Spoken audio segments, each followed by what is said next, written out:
जागर फिजाउँदै इलम गरौँ आजैबाट पर्दैन है विदेश जान आए गर्जन यही गरौँ जानै परे राम्रोसँग बुझौँ अनि सिप सिकौँ जीविका र समृद्धिको साझा अनि ताजा आधार हाम्रो एउटै आराधना रोजगार हाम्रो सरकार रोजगार हाम्रो सरकार। दर्शकवृन्द नमस्कार, कार्यक्रममा यहाँलाई हार्दिक स्वागत छ। दर्शकवृन्द, यतिखेर हामी उभिएको यो ठाउँ हो नेपाल सरकारको श्रम रोजगार तथा सामाजिक सुरक्षा मन्त्रालय अन्तर्गतको इपिएस कोरिया शाखा, जुन ललितपुर जिल्लाको गुवारकोमा रहेको छ। नेपाल सरकार र दक्षिण कोरिया सरकारको बीचमा श्रम सम्झौता भएर वर्षेनी हजारौंको संख्यामा युवाहरू रोजगारीका लागि दक्षिण कोरिया जाने गरेका छन्। अहिले पनि हजारौंको संख्यामा युवाहरू त्यहाँ रहेका छन् र दक्षिण कोरिया रोजगारीको लागि निकै आकर्षक पनि मानिन्छ, सुरक्षाको दृष्टिकोणले, आम्दानीको दृष्टिकोणले, विभिन्न दृष्टिकोणले।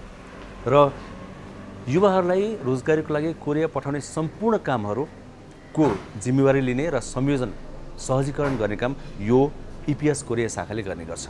त कोरिया जानको लागि के चाहिन्छ, के कुरामा ध्यान दिनुपर्छ, कस्तो व्यक्ति कोरिया जान पाउँछन् पाउँदैनन्, कति लागत लाग्छ, कोरियाको विषयमा भएका भ्रमहरू के हुन्, त्यहाँ गएपछि के ध्यान दिनुपर्छ, यी सम्पूर्ण कुरा समेटेर एउटा विशेष कार्यक्रम निर्माण गरौँ भन्ने हामीलाई लाग्यो। यो धेरैजनाको माग पनि आयो, त्यसैले गर्दा हामी आज यहाँ आएका छौँ। अब हामी भित्र जान्छौँ र गएर यहाँका केही कर्मचारीहरूसँग, अधिकारीहरूसँग कुराकानी पनि गर्छौँ, जानकारी लिन्छौँ, यहाँका केही दृश्यहरू देखाउँछौँ अनि कोरिया जान लाग्नुभएका, यहाँ आउनुभएका सेवाग्राहीसँगका कुराकानी पनि प्रस्तुत गर्छौँ। यसरी आज हामी विशेष कार्यक्रम यहाँ निर्माण गर्दैछौँ। विशेष गरी कोरिया जाने विषयमा सोच्नुभएका, जान लाग्नुभएकाहरूको लागि यो धेरै लाभदायक हुनसक्छ भन्ने हाम्रो विश्वास छ। आउनुहोस् भित्र जाउँ र केही अधिकारीहरूसँग कुराकानी गरौँ। रोजगार अनुमति प्रणाली, अङ्ग्रेजीमा इम्प्लोइमेन्ट पर्मिट सिस्टम, छोटकरीमा इपिएस भनिन्छ। इपिएस भनेको चाहिँ दक्षिण कोरियाको साना तथा मझौला उद्योगहरूमा त्यहाँको स्थानीय कामदार अपर्याप्त भएर विदेशी कामदारहरू कानुनी प्रक्रिया पुर्याएर भित्राउने प्रक्रिया अथवा प्रणालीलाई नै इपिएस भनिन्छ। इपिएस मार्फत कामदार भित्राउने प्रणाली चाहिँ दक्षिण कोरियाले सन् 2004बाट सुरु गरेको देखिन्छ। 2004मा 6वटा मुलुकहरूबाट कामदार भित्राउन सुरु गरेको थियो। 6मा 4वटा थपेर 10वटा, 7मा नेपाल लगायत 5वटा देश थपेर 15वटा र सन् 2015मा एउटा लाओस थपेर 16वटा मुलुकबाट हालसम्म विदेशी कामदारहरू दक्षिण कोरियाले भित्राउने गरेको देखिन्छ। नेपालको सन्दर्भमा सन् 2007मा नेपाल सरकार र दक्षिण कोरिया सरकार बीच एउटा सम्झौता भयो, एमओयू। सोही एमओयू अनुसार 2008बाट नेपाली नागरिकहरू चाहिँ कोरियामा काम गर्न पठाउन सुरु गरेको देखिन्छ। सुरुमा कृषि तथा पशुपालन क्षेत्र र उत्पादनमूलक क्षेत्रमा काम गर्न कोरियाले लाने गरेको देखिन्छ। सन् 2023देखि सिप बिल्डिङ क्षेत्र, रुट इन्डस्ट्री क्षेत्रमा पनि काम गर्न नेपाली कामदारहरू लाने गरेको देखिन्छ र सन् 2024देखि सेवा क्षेत्र र वन क्षेत्रमा समेत काम गर्न नेपाली कामदारहरू लाने गरेको देखिन्छ। यसरी अहिलेसम्म नेपालबाट 1,11,000 जति नागरिकहरू, कामदारहरू कोरियामा काम गर्न गएको रेकर्ड देखिन्छ र अझै पनि त्यहाँ 50देखि 60,000 नेपाली कामदारहरू काम गरिरहेको अवस्था छ। अब इपिएस कोरिया जान खोज्ने जो पनि अब हाम्रा कामदारहरू हुनुहुन्छ, उहाँहरू चाहिँ सबैभन्दा पहिलो कुरा भनेको उहाँले स्किल लिनु पर्यो। स्किल भनेको भाषाको स्किल हो, अरू कुराको स्किल कोरियालाई त्यति आवश्यक छैन। कोरियन भाषा जान्नु पर्यो। कोरियन भाषा जान्नको लागि सबैभन्दा पहिला भनेको उहाँहरू इन्स्टिट्युटमा गएर हुन्छ कि अनलाइनबाट हुन्छ कि कोरियन भाषा जसरी भए पनि सिक्नु पर्यो। र पहिला कोरियन भाषा सिक्न जाँदाखेरि उहाँको त्यति क्वालिफिकेसनहरूको आवश्यक पनि छैन। 18 वर्ष पुरा भएको, 39 वर्ष ननागेको र भाषामा राम्रो दखल भएको, साधारण लेखपढ गर्न जान्ने मान्छे भयो भने पुग्छ र हाम्रो कानुनले अयोग्य ठहराएको व्यक्ति हुनु भएन। त्यति कुराहरू हुनु पर्यो र उहाँले अनलाइनबाट सक्नुहुन्न, इन्स्टिट्युटहरू जानुहुन्छ भाषा सिक्नको लागि भनेदेखि अब उहाँहरूको आफ्नो क्यापेसिटी अनुसारको, कसैले 3 महिनामा सिक्नु होला, इन्ट्रेस्ट अनुसारको, कसैले 9 महिना सिक्नु होला, कसैले वर्ष दिनमा सिक्नु होला। भाषामा चाहिँ राम्रो दखल हुनु पर्यो। भाषामा दखल भइसकेपछि के गर्नु पर्यो भन्दाखेरि उहाँहरू अब भाषा परीक्षा दिनको लागि रेडी हुनु पर्यो। भाषा परीक्षा दिनको लागि रेडी हुँदाखेरि अब हामीले विज्ञापनहरू मागिरहेको हुन्छौँ, कोरियाबाट आएको हुन्छ, कुन सब विषयमा कति मान्छे कामदारहरू लिएर जाने भनेर उहाँहरूले माग्नुभएको हुन्छ। त्यही माग अनुसारको सङ्ख्या र विषय खुलाएर, सेक्टर खुलाएर हामीले चाहिँ नोटिस प्रकाशित गर्छौँ। गरिसकेपछि उहाँहरूले यहाँ आएर भाषा परीक्षाको लागि आवेदन दिनु लिनुहुन्छ इपिएस कोरिया शाखामा आएर। भाषा परीक्षाको लागि आवेदन दिँदाखेरि उहाँले $28 तिर्नुपर्ने हुन्छ। त्यो $28 चाहिँ कोरियामै जान्छ र त्यो मध्येको $8 चाहिँ हामीलाई इपिएस कोरिया शाखालाई फिर्ता आउँछ। र अब भाषा परीक्षा दिनको लागि उहाँले आवेदन भरिसकेपछि सबै कुरा सिस्टमहरू हाम्रो इपिएस कोरिया शाखाको चाहिँ अनलाइन सिस्टमै छ। उहाँले अनलाइनबाट सबै कुरा गर्न सक्नुहुन्छ।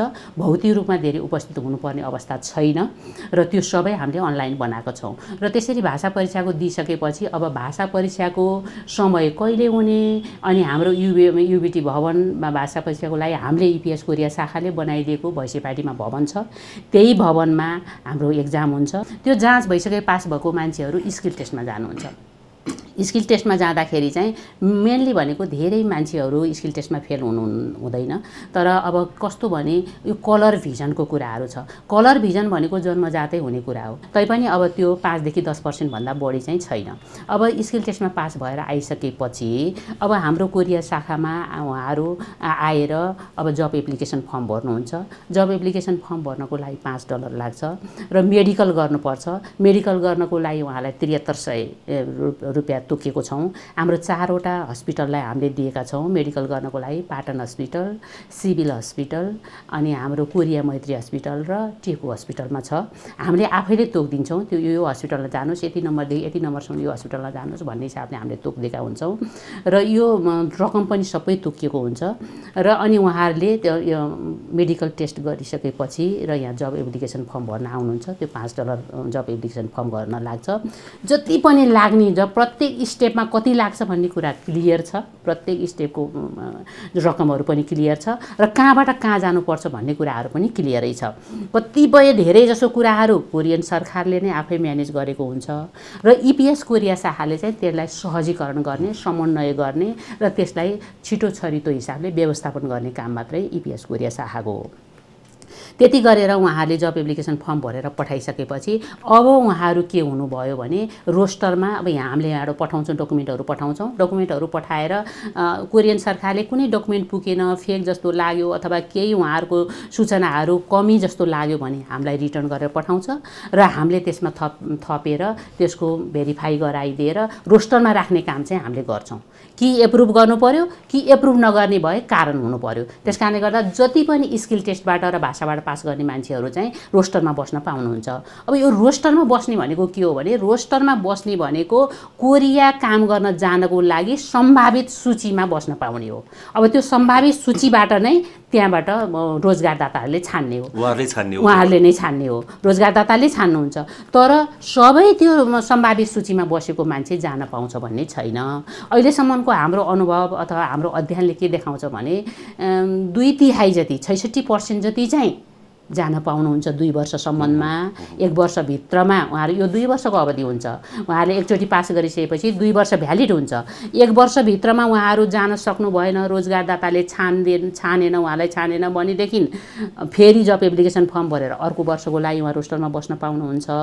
2 वर्षसम्मको उहाँको अवधिमा चाहिँ हामीले 66% भनौँ न, त्यति पर्सेन्ट चाहिँ जानुहुन्छ। तर बाँकी त हुनुहुन्छ 33%, ती मान्छेहरू चाहिँ जान नपाउने अवस्था पनि हुन्छ। फेरि एक्जाम दिनु पर्यो, अब उमेर हुनु पर्यो, फेरि एक्जाम दिनु पर्यो, फेरि पास गर्नु, फेरि प्रोसेस हुन्छ। त्यस कारण प्रोसेस एकदम लेन्दी छ। जो जान पाउनुहुन्छ, जसले यसमा पास गर्नुहुन्छ, उहाँको रोजगारदाताको आँखामा पनि पर्नुहुन्छ अथवा रोज दिन्छ भनेदेखि चाहिँ उहाँको अलिकति भाग्य राम्रै भयो, भाग्य बलियो भयो भन्ने हिसाबले एक त मेहनत, अर्को भाग्य हो। यसमा अर्को दोस्रो व्यक्ति कोही पनि छैन। कोही चलखेल गर्ने, कोही केही गर्ने, उहाँले बढी तिर्नुपर्ने, सिस्टमभन्दा बढी तिर्नुपर्ने त्यस्तो केही छैन। त्यस कारणले गर्दा अब रोस्टरमा बस्न पाएर पनि जान नपाउनेलाई त उसको लागि त ऊ 100% हुन्छ। त्यस कारणले गर्दाखेरि पनि हामीले गरिरहेको बिजनेस, व्यवसाय, कुनै पेसा छ भने त्यसलाई कन्टिन्यू गर्दै जाने, यो पनि मैले अर्को रूपमा लिएको छु है, विकल्पको रूपमा लिएको छु। आयो भने म जान्छु, आएन भने जान नपाउने पनि अवस्था हुनसक्छ भन्ने चाहिँ त्यो चाहिँ उहाँको माइन्डमा रहनुपर्छ। त्यति चाहिँ मैले यहाँ मार्फत पनि जानकारी गराउन चाहन्छु। अनि यति भइसकेपछि रोजगारदाताको छनौटमा पर्नुभयो भने लेबर कन्ट्याक्ट भएर आउँछ, एलसी जारी भन्छौँ हामी, एलसी जारी भएर आउँछ। एलसी जारी भएर आइसकेपछि अब हाम्रो चाहिँ ट्रेनिङको पाटो सुरु हुन्छ। भैँसे पार्टीमा एनएभिटीमा जुन संस्था छ ऊ संस्थामा चाहिँ $63 तिरेर त्यो व्यक्तिले त्यही संस्थाको लागि नै तिरेको हुन्छ। त्यति डलर तिरेर उसले 6 दिनसम्मको ट्रेनिङ दिन्छ। 6 दिनसम्मको ट्रेनिङ लिइसकेपछि अब भिसा कन्फर्मेसन भनेर आइसकेपछि त्यही बिचमा एलसी जारी भएको त्यही बिचमा ट्रेनिङकै बिचमा पनि उहाँहरूको सिसिबिआई आउँछ। सिसिबिआई भन्छौँ, भिसा कन्फर्मेसनको जारी भएर आउँछ। त्यति भइसकेपछि उहाँको ट्रेनिङ गरिसकेपछि ट्रेनिङको सर्टिफिकेट राखेर भिसाको लागि तिर्नुपर्ने $7800 हुन्छ, त्यो कोरियन एम्बेसीलाई तिर्नुपर्ने हो। त्यो राखेर पासपोर्ट, उहाँको जुन फोटो पासपोर्ट साइजको फोटो भयो, नागरिकताको प्रमाणपत्र भयो, पुलिस रिपोर्ट भयो, यस्ता कुराहरू, मेडिकलको रिपोर्ट भयो, त्यहाँ ट्रेनिङ लिएको सर्टिफिकेटको रिपोर्ट भयो, ती सबै कुरा डकुमेन्ट बोकेर अब हाम्रो इपिएस कोरिया शाखामा उहाँहरू आउनुहुन्छ। अब इपिएस कोरिया शाखामा आइसकेपछि अब हामीले यहाँबाट दूतावासमा, कोरियन दूतावासमा चाहिँ त्यो उहाँहरूको सबै डकुमेन्टहरू हेरेर सिसिबिआई भरेको हेरेर अनि हामीले कोरियन दूतावासमा पठाउँछौँ। अहिलेसम्मको ट्रेन्ड भनेको 1 हप्ता जतिमा चाहिँ त्यो भिसा लाएर आइसकेको हुन्छ। हाम्रो यो इपिएस सिस्टमबाट जानेहरूको भिसा चाहिँ अलिक फास्ट ट्र्याकबाट हुन्छ। त्यस कारणले गर्दा धेरै सङ्ख्यामा हुँदा त अलिकति समय लाग्न पनि सक्छ, तर अहिलेसम्मको ट्रेन हेर्दाखेरि 1 हप्ताभित्रमा सिसिबिआई भएर भिसा लगाएर आइसकेको हुन्छ। त्यसपछि चाहिँ अब फ्लाइटको कुराहरू हुन्छन्। हामीले जति पनि भिसा लगाएर आएको जुन विद्यार्थीहरू, कामदारहरू जो हुनुहुन्छ उहाँहरूको चाहिँ कसको भिसा लगाएर आयो, यतिजना मान्छेलाई चाहिँ अब रोजगारदाताले बोलाइसकेको छ है, यिनीहरूको भिसा लागेको छैन भनेर फेरि कोरियन सरकारबाटै तीबाट या चाडीबाट नै त्यो लेटरहरू हामीलाई आउँछ। त्यसमध्येमा अब हामीले योको भिसा लगाइसकेको छ भनेर हामीले उनीहरूकै सिस्टममा, स्पास सिस्टममा इन्ट्री गरिदिन्छौँ। इन्ट्री गरिदिइसकेपछि बल्ल रोजगारदाताले अनि फाइनल फ्लाइटको लागि पठाउँछ। अब फाइनल फ्लाइटको लागि आइसकेपछि अब हाम्रो कामदारहरूले के गर्नुपर्छ भन्दाखेरि श्रम स्वीकृति लिनुपर्छ। श्रम स्वीकृति लिनको लागि चाहिँ उसले 4 ठाउँमा पैसा अनलाइनै हो। श्रम स्वीकृति यो फेमिसकै सिस्टम हो, वैदेशिक रोजगार विभागकै सिस्टममा जाने हो, अनलाइनबाटै फर्म भर्न पाउनुहुन्छ। र त्यसमा चाहिँ उहाँहरूले वैदेशिक रोजगार विभागमा जुन के अरे बोर्डमा कल्याणकारी रकमको बाबतको ₹2500 तिर्नुहुन्छ। अनि हाम्रो सामाजिक सुरक्षा कोषमा न्यूनतम ₹2308 तिर्नुहुन्छ। त्योभन्दा पनि बढी उहाँहरूले महिनापछि नै तिर्नुपर्ने, उहाँको सुविधा पाउने कुराहरूमा अझै बुझेर जानुस् भन्छौँ हामी। सामाजिक सुरक्षा कोषको विभिन्न किसिमका अब सेवाका कुराहरू छन्, सुरक्षा कुराहरू छन्, ती कुराहरू तिर्नुपर्ने हुन्छ। अनि बिमाको बाबतको रकम $65 बिमा बाबतको रकम तिर्नुपर्ने हुन्छ। र अब इपिएस कोरिया शाखाको व्यवस्थापन शुल्क भनेर $46.20 तिर्नुपर्छ। अहिलेसम्म जति पनि तिरेका पैसाहरू चाहिँ आफ्नो निकायमा जान्छ, आफ्नो संस्थामा जान्छ। कोही अस्पतालमा जान्छ, कोही दूतावासमा जान्छ, कोही अब होइन एसएसएफमा जान्छ, कोही कहाँ जान्छ, कोही कहाँ जान्छ। र अब हाम्रो इपिएस कोरिया शाखामा आउने भनेको चाहिँ $46.20 यो चाहिँ व्यवस्थापन खर्च भनेर त्यो उहाँ तिर्नुहुन्छ। यति 4वटा शुल्क तिरिसकेपछि अटोमेटिकल्ली उहाँको श्रम स्वीकृति हुन्छ। अब श्रम स्वीकृति भएर आइसक्यो र फाइनल फ्लाइट पनि आइसक्यो भने हामीले इपिएस कोरिया शाखाले 2 घण्टा जति उहाँहरूलाई जानुभन्दा अगाडि ओरिएन्टेसन दिन्छौँ। र त्यो जो कामदार हो, कामदारले आफै गएर जुन हाम्रो इपिएस कोरिया शाखाले तोकेको बोलपत्र आह्वान गरेर विभिन्न निकायहरूबाट अथेन्टिक निकाय तोकेको हुन्छौँ, त्यही निकायमा गएर उहाँले टिकट काट्नुपर्ने हुन्छ। प्रत्येक व्यक्तिले गएर टिकट काट्ने हो, आफूले टिकट काट्ने, त्यही निकायमा टिकट काट्नुपर्ने हुन्छ। हाम्रो समूह मिलेर जानुपर्ने हुन्छ, समूहपूर्वक ड्रेसहरू लाएर जानुपर्ने हुन्छ।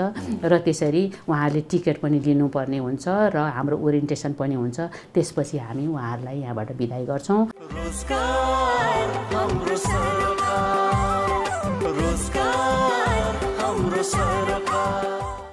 हजुर दर्शकवृन्द, यदि यहाँले भर्खरै मात्र यो कार्यक्रम हेर्न सुरुवात गर्नुभएको छ भने हामी यतिखेर नेपाल सरकारको इपिएस कोरिया शाखामा रहेका छौँ, जुन ग्वारकोमा रहेको छ। नेपालीहरू धेरैको वैदेशिक रोजगारीको सिलसिलामा आकर्षक गन्तव्य कोरिया धेरैजना गएका पनि छन्, राम्रो आम्दानी पनि गरेका छन्। धेरैजनाको जान पाइन भने गुनासो पनि छ। कोरिया के हो त? कोरिया कसरी जान पाइन्छ, त्यसमा भएका भ्रमहरू के छन्, त्यसको लागि के कुराहरू चाहिन्छ, जान पाइएन भने कस्तो अवस्थामा पाइँदैन, यी सबै कुरा समेटेर एउटा विशेष कार्यक्रम निर्माण गर्न हामी यहाँ आएका हौँ। र हामी कार्यालयमै छौँ अहिले। हामीले केही कुराकानी गऱ्यौँ पनि, केही जानकारी दियौँ पनि, हामीसँग अझै पनि धेरै जानकारीहरू बाँकी छन्। किनभने कोरियाको विषयमा हामीले जानकारी दिनुपर्ने कुराहरू धेरै छन्, केही भ्रमहरू पनि छन्, ती पनि हामीले चिर्नु छ। आउनुहोस् अब बाँकी सामग्रीतिर हामी प्रवेश गरौँ। कोरिया जानलाई लाग्ने लागत चाहिँ कति हो म्याडम? हजुर, यो कोरिया जान लाग्ने लागत चाहिँ हाम्रो स्पष्टै छ। यो सुरुदेखिबाट यहाँ जो भाषाको परीक्षा दिन इन्ट्री भएदेखिबाट उड्ने बेलासम्मको टिकटको पैसा धरी गरेर चाहिँ 13,1345 भनेपछि झन्नै हाम्रो नेपाली रुपियाँ 1,80,000 जतिमा उहाँहरूको सम्पूर्ण काम हुन्छ र त्यहाँभन्दा बढी उहाँले कहीँ गएर पनि 2 रुपियाँ कहीँ गएर पनि बुझाउनु पर्दैन। कुनै बिचौलियाले अथवा म यहाँ गरिदिन्छु, उहाँ लैदिन्छु, तपाईँहरूलाई यस्तो गरिदिन्छु, तपाईँको भिसा ल्याइदिन्छु, तपाईँको फ्लाइट ल्याइदिन्छु, कसैले भने पनि तपाईँहरूले विश्वास नगर्नु होला भन्न चाहन्छु म। तर यहाँ कुनै कुराहरू अर्को तिर्नुपर्ने मान्छे छैन। जति सिस्टमले मागेको छ त्यति सिस्टमले तिर्ने हो। तपाईँहरूले अनलाइन आफूले गर्न सक्नुहुन्न र अरूको सेवा लिनुहुन्छ भने त्यो सेवा बापतको कति हो त? 200, 400, 500, 1000 कति हो? त्यति मात्रै तिर्ने हो, फरक कुरा हो। नभए अरू भनेको कसैलाई 2 रुपियाँ बुझाउनु पर्दैन। यो इपिएस सिस्टमबाट कोरिया जाने भन्ने बित्तिकै सबैभन्दा पहिला आउँछ भाषा परीक्षा। यो परीक्षा प्रणाली हामी कसरी सञ्चालन गरिरहेका छौँ त्यसको विषयमा भन्नुहोस् न। यो परीक्षा प्रणाली एकदमै निष्पक्ष र पारदर्शी छ। त्यहाँको रोजगारदातालाई आवश्यक परेको कामदारहरूको सङ्ख्या तय गरेर यो 16वटै मुलुकमा कति कामदार माग्ने भनेर तय गरेर HRD human resource development service of कोरियाबाट हामीलाई इपिएस कार्यालयलाई आउँछ। त्यहाँ यति सङ्ख्यामा यो क्षेत्रको कामदारको माग गरिदिनु भनेर उहाँहरूले हामीलाई पठाउँछ। त्यो अनुसारको हामीले सूचना प्रकाशन गर्छौँ दरखास्त आह्वानको लागि र हामीले दरखास्त आह्वान गरेपछि निश्चित समय तोकेर इच्छुक काम गर्न कोरिया जान चाहने जसले कोरियन भाषा जानेको हुन्छ उहाँहरूको दरखास्त आह्वान गर्छौँ र त्यो तोकिएको समयमा जति आवेदन सङ्कलन भयो त्यो आवेदन हामीले कोरिया पठाउँछौँ। यसरी पठाएपछि एचआरडीले त्यो सङ्ख्याको आधारमा परीक्षा सञ्चालन गर्छ। यो परीक्षा चाहिँ विशुद्ध कम्प्युटर प्रणालीबाट सञ्चालन हुन्छ। 1 घण्टाको परीक्षा हुन्छ जसमा 20वटा पढेर उत्तर दिनुपर्ने, 20वटा सुनेर उत्तर दिनुपर्ने, 40वटा प्रश्न आउँछ र त्यो 1 घण्टाको समय अवधिमा परीक्षार्थीले जति प्रश्नको उत्तर दियो त्यति 1 घण्टा सकिन साथ त्यो कम्प्युटरमै उसले कतिवटा उत्तर मिलायो र कति नम्बर आयो भन्ने कुरो कम्प्युटरमै देखाउँछ, तुरुन्तै देखाउँछ 1 घण्टा परीक्षा समय सकिन साथ। यो चाहिँ यो कोरियाबाटै पनि वाच गरेर हुन्छ। यो कोरियाको पदाधिकारीहरूले यो ट्याब सिस्टमबाट लिन्छ। एकदमै यस्तो हुन्छ कि तपाईँले आफ्नो त्यो परीक्षार्थीले कति पटक मन्टा हल्लायो दायाँ बायाँ भन्ने समेत रेकर्ड हुन्छ र उहाँहरूले त्यो हेरिरहेको पनि हुनसक्छ र कोरियाको पदाधिकारीले यहाँ एकदमै मोनिटरिङ गरेर एकदमै अनुशासित तवरले परीक्षा लिएको हुन्छ। जस्तै पछिल्लो समयमा नि सर, जस्तै अब एकदमै धेरै परीक्षार्थी भए, परीक्षा दिने धेरै भए होइन, अब त सबैजना त जान पाउने होइन होइन, त्यसमा त अब निश्चित उहाँहरूको क्राइटेरिया पुरा हुनु पर्यो। त्यसपछि कोरियन सरकारले भाषा परीक्षा पास भएका मध्येबाट पनि छान्छ। ती विभिन्न प्रक्रियाहरू छन्। अब यसलाई कसरी व्यवस्थित गर्ने होला? त्यसको लागि कुनै नयाँ सिस्टमहरू बन्दैछ कि? भाषा परीक्षा दिने नै वर्षभरि लाखौँ मान्छे भइरहे, लाखौँ जान पनि पाउनु न, अस्तव्यस्त होइन, अरू काममा पनि डिस्टर्ब हो कि? यसलाई व्यवस्थित गर्ने कुनै उपाय सोचिया छ? यहाँले सोध्नु भएको जस्तै यो कुरो एचआरडी कोरियाले पनि महसुस गरियो। अब सन् 2024मा 15,000 उत्पादनमूलक क्षेत्रमा रोस्टरमा राख्नलाई आवेदन माग गरेकोमा 1,63,635 जना आवेदकले आवेदन गरेको अवस्था छ। त्यसैले सन् 2024 भरि नै परीक्षा सञ्चालन उत्पादनमूलक क्षेत्रको मात्रै परीक्षा सञ्चालन गरेर बस्नुपर्ने अवस्था आयो। अरू क्षेत्रको अवसर नेपालले गुमाउनु पर्यो। त्यसैले यसलाई व्यवस्थित गर्न एचआरडी कोरियाले तेब्बर सङ्ख्यालाई चाहिँ प्रयोग गरेको छ। कोरिया भित्राउने सङ्ख्याको तेब्बर सङ्ख्यामा रोस्टरमा राख्ने र जति सङ्ख्यामा रोस्टरमा राख्छ त्यसको तेब्बर सङ्ख्याले मात्रै आवेदन भर्न पाउने व्यवस्था गर्नु भनेर हामीलाई 22 फेब्रुअरी 2024मा पत्रचार गरेको थियो। त्यो पत्रअनुसार वैदेशिक रोजगार विभाग मन्त्रालयले समेत निर्णय गरेर अब 2025 देखि तेब्बर सङ्ख्यामा रोजगार एचआरडी कोरियाले भनेअनुसारको सिस्टम प्रणाली लागू गर्न गइरहेको छ। अब 2025मा चाहिँ हामीले जति रोस्टरमा राख्ने हो त्यसको तेब्बर सङ्ख्यामा मात्रै आवेदन भर्न पाउने व्यवस्था गरिएको छ। यो अनलाइन सिस्टमबाट जति माग गरेको छ त्यो सङ्ख्या पुग्न साथ सिस्टम अटोमेटिक बन्द भएर चाहिँ कन्ट्रोल गर्ने हामीले सोचिरहेछ, योजना बनाइरहेको। जस्तै कोरिया जाने तरिकाहरू कतिवटा भयो त सर? कसरी जान सकियो? अहिलेसम्म दक्षिण कोरिया काम गर्न जाने 3 प्रकारको माध्यम हामीले देखिएको छ। पहिलो खुल्ला प्रतिस्पर्धा, जस्तै जसले कोरियन भाषा जानेको छ त्यो कोरियन भाषा पास गरिसकेपछि प्रतिस्पर्धामा अब्बल ठहरिएर उत्तीर्ण भएपछि उसले त्यहाँ स्किल टेस्टहरू लगायत सम्पूर्ण प्रक्रिया पुरा गरेपछि रोस्टरमा बसेर त्यहाँको रोजगारदाताले छनौट गरेर जान पाउने अवस्था पहिलो हो भने एक कार्यकाल कोरिया गइसकेर र फर्केर आएको जुन जानेले मात्रै दिन पाउने हुन्छ जसलाई सिबिटी भन्छ, पहिलोलाई युबिटी भन्छ, युबिटिकस बेस्ड टेस्ट भनिन्छ, खुल्ला प्रतिस्पर्धा सबैले दिन पाउने। दोस्रो प्रकार चाहिँ सिबिटी, एक कार्यकाल कोरियामा बसेर आएकाले मात्रै परीक्षामा समावेश भएर प्रतिस्पर्धा गरेर त्यसमध्ये उत्तीर्ण भएकोले जान पाइन्छ। र तेस्रो चाहिँ कोरियामा काम गरिरह्यो, त्यहाँको रोजगारदाताको विश्वास दिलाउन सक्यो, सबै अनुशासित भएर काम गरेछ र विश्वास दिलायो भने उसले प्रतिस्पर्धा नगरिकन भाषा परीक्षा पास नगरे पनि उहाँहरूले त्यो एलसी पठाउँछ, सिसिबिआई पठाउँछ, त्यो कमिटेड वर्करको रूपमा फेरि अर्को 4 वर्ष 10 महिना जान पाइन्छ। यसरी 3 प्रकारले कोरिया चाहिँ रोजगारको लागि जान पाउने अवस्था छ। अब हाम्रो अलिकति कन्सेप्ट यस्तो छ, अलिकति सोर्स पावर भयो भने जान सकिन्छ कि भन्ने, त्यो यहाँले पक्कै भोग्नु पनि पर्यो होला, त्यस्तोको यहाँ काम हुँदैन। त्यसो भए एकदमै यो हामीले भन्नुपर्ने कुरा छ, सान्दर्भिक विषय उठाउनु हो। कोरिया यो मैले सुरुमा भने परीक्षा प्रणाली एकदमै निष्पक्ष र पारदर्शी छ, त्यसकारणले त्यहाँको छनौट प्रक्रिया पनि त्यस्तै छ। त्यहाँ जब सेन्टरमा रोस्टरमा बसेका कामदारहरूको सूची जब सेन्टरमा हुन्छ, त्यसको रोजगारदातालाई आफूलाई कुन किसिमको कामदार, उसको रोजगारको प्रकृति, कामको प्रकृति अनुसार कस्तो किसिमको कामदार चाहिने हो उसले त्यो मापदण्ड तय गर्छ। त्यो मापदण्ड जस्तै उमेर, मलाई यति उमेर भएको चाहिने, यति वेट, यति हाइट, यति लिङ्ग, यो पुरुष हो कि महिला, एकचोटि कोरिया गएर आएको हो कि जाँदै नगएको नयाँ हो, कुन देशको, यी सबै मापदण्डहरू तोकेर त्यहाँ जब सेन्टरमा उसले माग गरेर पठाउँछ। जब सेन्टरले उसले तोकेको मापदण्डको मिट गर्ने कामदारहरूको विवरण रोजगारदातालाई पठाउँछ। तर रोजगारदाताले अब यो चाहिँ 2 प्रकारले हुन्छ। रोजगारदाता आफै जब सेन्टरमा आएर सिधै छान्न पनि सकिन्छ। यसरी छान्यो भने त्यो रोजगारदाताको आइडीमा मेडिटेसन भन्ने देखाउँदैन, त्यो सिधै छान्दाखेरि, र उसले विद्युतीय माध्यमबाट जब सेन्टरमा पठाएर छान्यो भने जति अवधिसम्म रोजगारदाताको हातमा कामदारको नाम बस्छ त्यति अवधिसम्म चाहिँ कामदारहरूको आइडीमा मेडिटेसन भन्ने देखाउँछ। यसरी 2 किसिमले छान्छ। यसरी छानिसकेपछि जाने भएको हुनाले यहाँ कसैको भनसुन, कसैको त्यो छल कपट कुनैको आधारमा हुँदैन, एकदमै निष्पक्ष आधारमा हुन्छ। त्यो रोजगारदातालाई जाँदाखेरि कुनै कामदारको फोटो पनि जाँदैन, विशुद्ध त्यो विवरण र तपाईँको पासपोर्ट नम्बर मात्रै जान्छ। उसलाई चाहिएको मापदण्ड पुगेको कामदार मात्रै छान्ने हुनाले यसमा कुनै छल कपट हुँदैन, निष्पक्ष हुन्छ। यसरी जाने पाउने हुनाले यहाँ भनसुन, तपाईँलाई बढी पैसा दिन्छु, यस्तो दिन्छु भनेर कुनै पनि नेपाली नागरिकहरूले त्यस्तो भ्रममा चाहिँ नपर्न समेत म अनुरोध गर्छु। एउटा त मेहनतले पढ्नै पर्यो, म जानियो भनेर एउटा दिमागमा बनाउनु पर्यो कि मलाई चाहिँ त्यहाँ पुगेर केही गर्नु छ, भविष्यको लागि मैले केही गर्नु छ भनेर एउटा आँट र विश्वास चाहिँ लिएर आउनै पर्छ।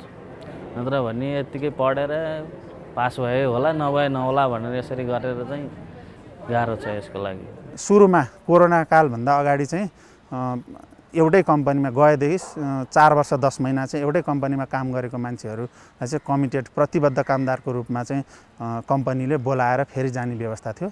त्यो चाहिँ अहिले कोरोनाको कालमा चाहिँ त्यो मान्छेहरू धेरैजना नफर्केको कारणले गर्दाखेरि कोरिया सरकारले त्यो नियम परिवर्तन गरेर अन्तिम कम्पनीमा कम्पनी परिवर्तन गर्ने 3 पटकसम्म कम्पनी परिवर्तन गर्ने नियम छ। त्यस अन्तर्गत अन्तिम कम्पनीमा 1 वर्षभन्दा बढी काम गरेको कामदारलाई कम्पनीले मन पराएको खण्डमा उसले दोहोऱ्याएर बोलायो भने त्यसरी चाहिँ नि जान पाउने व्यवस्था छ। त्यसै व्यवस्था अन्तर्गत म पनि सुरुमा गएर कम्पनी चेन्ज गरेर लगभग 5 वर्ष, म चाहिँ 6 वर्ष लगभग 5 वर्ष 10 महिना कोरियामा काम गरेर आएको कारणले गर्दाखेरि त्यही कम्पनीले बोलाएर म पनि छिट्टै कोरिया प्रस्थान गर्दैछु दोस्रो कार्यकालको। आम्दानीको हिसाबले अरू देशहरूभन्दा धेरै आकर्षक गन्तव्य भएको कारणले गर्दाखेरि धेरैजना व्यक्तिहरू दोस्रो पटक जान पाए हुन्थ्यो भनेर चाहिँ नि जाने गर्दछन्। म पनि त्यही आकर्षक गन्तव्य आम्दानीको हिसाबले राम्रो भएको कारणले गर्दा दोस्रो कार्यकालमा जाँदैछु। म 2005 मा गएको। हामी जाँदाखेरि चाहिँ कोरियामा नेपालीहरू एकदम कम जनसङ्ख्यामा थिए अनि र त्यहाँ चाहिँ सबैहरूले एकदम राम्रो वातावरण गर्थ्यो र नेपालीहरूले एकदम मेहनती साथ काम गर्ने हुनाले पछि इपिएस शाखामा नि पर्याप्त मात्रामा कामदारहरू बोलाएर सबैजनालाई रोजगारी दिन सक्षम भयो कोरिया। र नेपालीहरूले चाहिँ एकदम मेहनती साथ काम गर्ने, आफ्नो उ गर्ने र एकदम व्यवहारिक गर्ने भएको हुनाले त्यहाँ चाहिँ राम्रै छ कोरियाको गन्तव्य। जस्तो शुक्रबार बेलुका त्यहाँको एकदम चाडपर्व आए जस्तै हुन्छ, सबैजना निस्किनुहुन्छ, फ्यामिली आफ्नो फ्यामिली पनि बाहिर हिँड्नुहुन्छ, खानुहुन्छ, शनिबार घुम्नुहुन्छ, कामको सिजन काम गर्नुहुन्छ, निस्किने घुम्ने गर्नुहुन्छ त्यहाँको कोरियनहरूले पनि। र नेपालीहरू पनि त्यही सिक्नुहुन्छ, तर उहाँहरू नेपालीहरू चाहिँ बढी खाने रेस्टुरेन्ट जाने अनि हल्ला गर्ने झगडा गर्ने साथीमा त्यस्तो चाहिँ बढी हुन्छ। कतै बाहिर नजाने, घर परिवार सम्झिने, आफ्नो भविष्य लाइफ सम्झिने, छोराछोरी बाबुआमा बुवाआमा सपरिवार सम्झिने र बाहिर हल्ला नगर्ने नहिँड्ने, आफ्नो सिस्टममा कम्पनीमा बस्ने, काम गर्ने, आफ्नो समय कोरिया काम गर्ने, फर्किने र पछि लाइफ आफ्नो परिवारसँग बिताउने त्यो गर्नलाई सुझाव दिन्छु म। रोजगार हाम्रो सरकार, रोजगार हाम्रो सरकार। हजुर दर्शकवृन्द, हामी फेरि पनि भन्छौँ, यदि कुनै पनि समस्या पर्यो, कुनै जानकारी चाहियो भने या के बुझ्नु पर्यो भने यहाँहरूले पनि सम्पर्क गर्न सक्नुहुन्छ। श्रमाधान कल सेन्टरको नम्बर 1141 24 घण्टा खुल्ला हुन्छ। यसमा फोन गर्दा पैसा पनि लाग्दैन। यहाँ सम्पूर्ण जानकारी प्राप्त गर्न सक्नुहुन्छ। अनि इपिएस कोरिया शाखाको नम्बर हटलाइन जुन छ त्यसमा पनि कार्यालय समयभित्र सम्पर्क गर्नुभयो भने जानकारी पाउन सक्नुहुन्छ। आजलाई छुट्टिन्छौँ किनभने समय सकिन आँटेको छ। यो कार्यक्रम यहाँहरूले साप्ताहिक रूपमा एनटिभी इटरी, एनटिभी कोहलपुरमा हेर्दै आउनुभएको छ। नेपाल टेलिभिजनका विभिन्न सामाजिक सञ्जालमा पनि हेर्न सक्नुहुन्छ। आजलाई हामी यो इपिएस कोरिया शाखाबाटै यो कार्यक्रम अन्त्य गर्छौँ। यतिन्जेल कार्यक्रम हेर्नुभयो त्यसको लागि यहाँलाई धेरै धेरै धन्यवाद।